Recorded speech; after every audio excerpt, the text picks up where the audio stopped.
Co-powered by Techno. तिलक लगा कलाबा बांध के रफीक से राकेश क्यों हो जाते हैं लोग? क्यों हो जाते हैं? इसके पीछे कुछ तो होगा ना।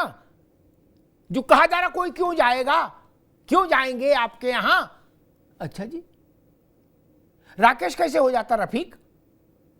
और शादी हो जाए तो अगले दिन फिर वो रफीक हो जाता है और लड़की से कहता तू रेशमा बन। नहीं, मौलाना साहब गलत कहूं तो तुरंत बोल दीजिएगा।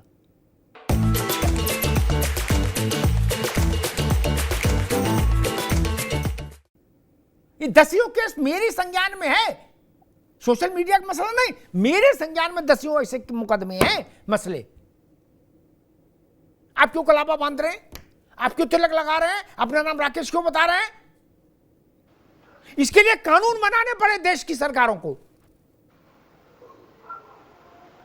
इसलिए खतरा इतना भी सरल नहीं है कि जिसको गंगा जमुना या भाईचारा कह के दरकिनार कर दें, बोले गंगा जमुना रहेगी। ना जी,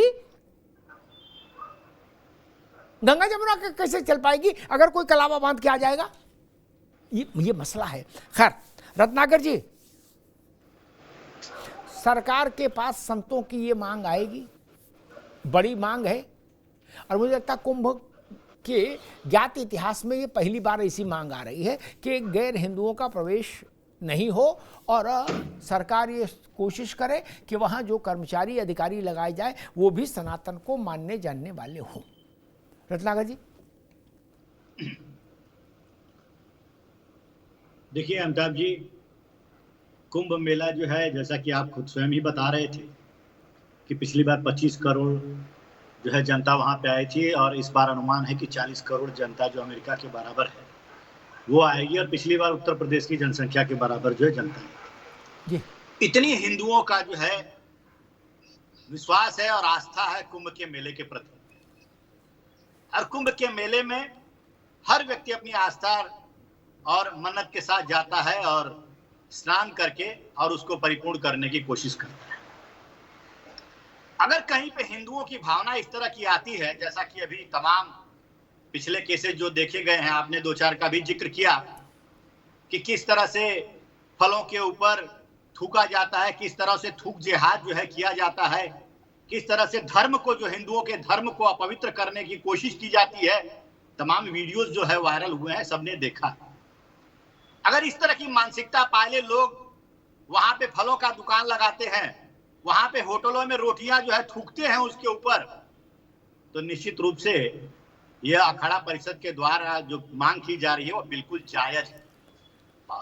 पवित्रता को बनाए रखने के लिए, सुरक्षा के भी दृष्टिकोण से, जैसा कि आपने कहा कि 40 करोड़ आदमी है, अगर कोई वहां पे इस तरह की हरकत करते पकड़ा गया तो कितनी बड़ी भगदड़ मचेगी वहां पे, उसकी कल्पना नहीं की जा सकती। तो निश्चित रूप से सुरक्षा के दृष्टिकोण से और भय मुक्त कुंभ के मेले का आयोजन करने के लिए इसको अगर माननीय योगी जी अगर स्वीकार करते हैं तो निश्चित रूप से यह अच्छा एक प्रयास रहेगा और अच्छा एक निर्णय रहेगा, ये हमारा मानना है।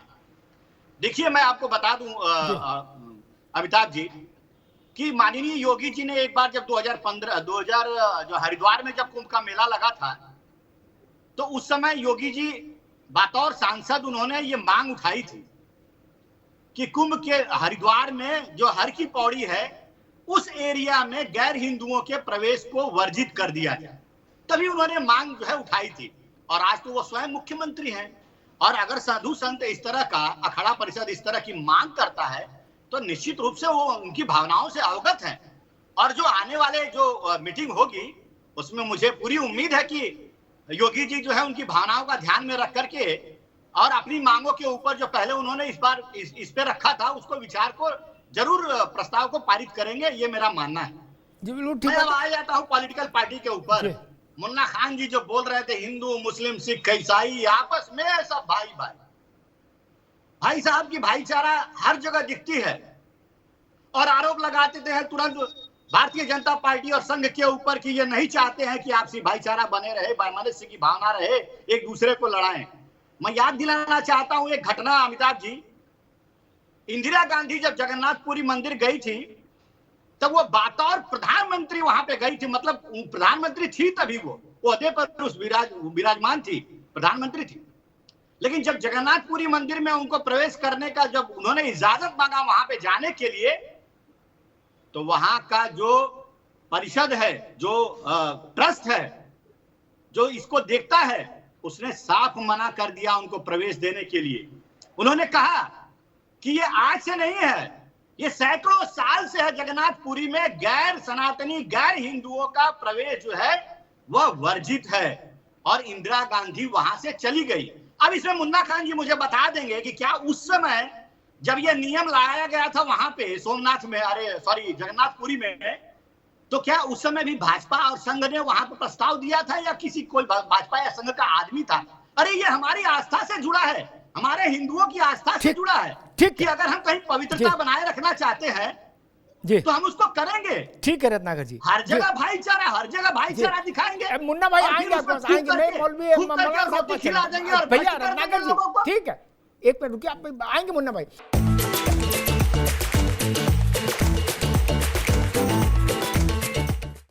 मौलाना साहब, इसमें इतना ज्यादा सेंटी होने की भी क्या जरूरत किसी को? मक्का और मदीना में भी गैर इस्लामिक व्यक्ति नहीं जाता है ना? तिरुपति देवस्थान जिसकी चर्चा हमारे मित्र कर रहे थे मुन्ना खान साहब, वहां भी कोई गैर सनातनी नहीं जाएगा, और अगर गैर सनातनी जाएगा तो उसको एक शपथ पत्र साइन करना होता है मौलाना साहब, कि हमारी आस्था बालाजी महाराज में है, सनातन में है, दस्तखत करने होंगे। क्या सोनिया गांधी ने किया है साइन, इंदिरा गांधी ने किया है, जगन रेड्डी ने नहीं किया था, तो वो दर्शन नहीं कर पाए थे मुख्यमंत्री रहते हुए भी। मौलाना साहब, इसमें समस्या क्या है? मक्का में, मदीना में इस ढंग का प्रतिबंध है ना? सुनिए, ठीक है, तो कुंभ में नहीं हो सकता? देखिए, देश सबका है, मक्का मदीना की बात मत करिए। हिंदुस्तान में रहने वाले 140 करोड़ लोगों का है। अभी मदीना में गई थी ना स्मृति ईरानी, तो गई थी ना, अभी हाल ही में तो मदीना जाकर के आई। देखिए, उमर अब्दुल्ला की वाइफ भी तिरुपति मंदिर में गई थी, तो एक प्रमाण पत्र उन्होंने दिया था।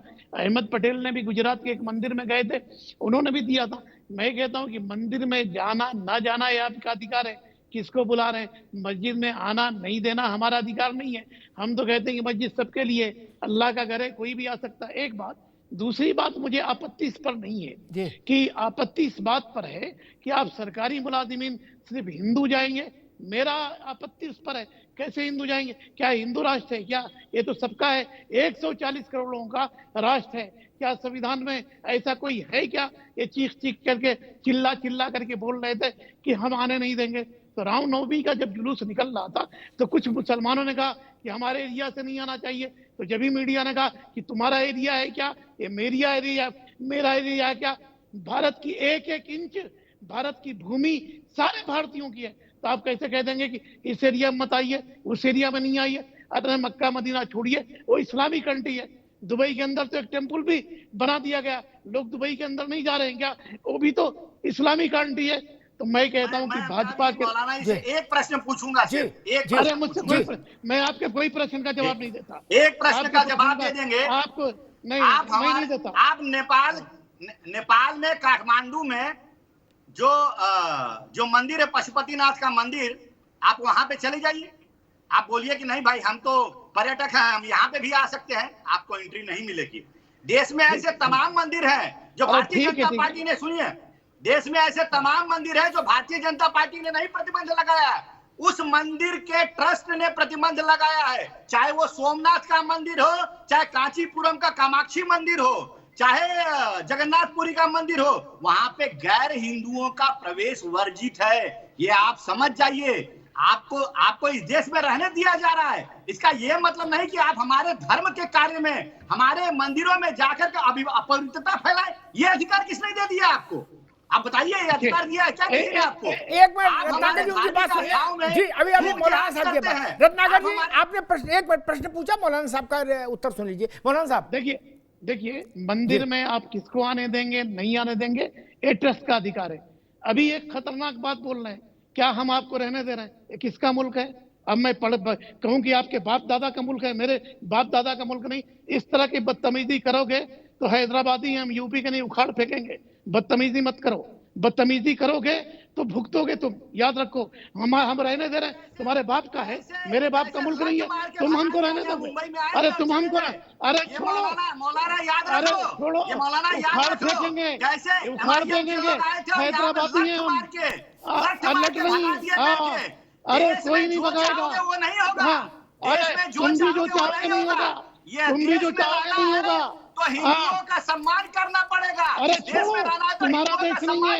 अंग्रेजों के तलवे चाटने वाले, अंग्रेजों के तलवे चाटने वाले, तुम हमको क्या बोलोगे? मुंबई में हल्ला मचाने के लिए लठ मार के और पिछवाड़े पे लात मार के भगा दिया गया। तुम्हारे पिछवाड़े पर लात जिस दिन पड़ेगी पता चलेगा। अंग्रेजों के तलवे चाटने वाले अंग्रेज, अरे तुम भी मिलो। कितने आए मौलाना और कितने मौलाना गए? तुम्हारे जैसे मौलाना कितने आए और कितने गए? भाग गए मुगलों की औलाद, चले गए यहाँ से। अगर तुमको देश में रहना है मौलाना, देश में रहना है तो हिंदुओं का सम्मान करना पड़ेगा, हिंदुओं के भावनाओं का ध्यान रखना पड़ेगा। सुनो, इस में अपवित्रता नहीं फैलानी होगी, पटरियों पे गैस सिलेंडर नहीं रखना होगा मौलाना, नहीं तो लात मार के भगाने में यहाँ पुलिस को देर नहीं लगती है। अगर कोई गलत काम करोगे, अगर यहाँ पे हिंसा फैलाने की कोशिश करोगे तो पिछवाड़े पे लात जरूर पड़ेगी। ये ध्यान रखना, ये भूलना मत। सुनो, अंग्रेजों का पिछवाड़ा चाटने वाले, तलवे चाटने वाले तुम लात मारोगे? तुम्हारे बाप की भी हैसियत नहीं है, तुम्हारे बाप की हैसियत नहीं। हमने इस देश में खून दिया है, जितना तुम्हारा देश है उतना हमारा देश है। हमने देश को, तुम आतंकवादी है, तुमसे बड़ा आतंकवादी कोई नहीं है, तुमसे बड़ा आतंकवादी कोई नहीं है। तुम आतंकवादी है, तुम आतंकवादी है। क्या बात कर रहे हो तुम? सैकड़ों हिंदुओं का नरसंहार किसने किया है? तुम ही लोगों ने किया है, नरसंहार किया है। कौन है? आज भाईचारे की बात करते हो, गंगा जमुनी तहजीब कहाँ चली जाती है? जब हमारे लोगों को तुम्हारे लोगों ने मार दिया तभी कहाँ चली जाती है गंगा जमुनी तहजीब तुम लोग की? पटरियों की पटरियों पे जब गैस सिलेंडर रखते हो तो कहाँ चली जाती है तुम्हारी गंगा जमुनी तहजीब? कहाँ चली जाती है जब ट्रेन की ट्रेनों को एक्सीडेंट कराने के लिए खड़े हो जाते हो? तुम जैसे लोग रख रहे हैं पटरियां, तुम रख रहे हो और मुसलमान को बदनाम कर रहे हो। तुम जैसे लोग दंगा फैला रहे हो, तुम जैसे लोग हिंसा फैला। बोडो कौन है? नक्सलाइट कौन है? वो अफजल गुरु, वो हम जैसा कौन है? तुम जैसा नक्सलाइट मैं दोनों मित्रों को रोकूंगा, मौलाना साहब को भी और रत्नाकर जी को, दोनों मित्रों को रोकूंगा भाई, तनाव दोनों मित्रों को रोकूंगा। Co-powered by Techno.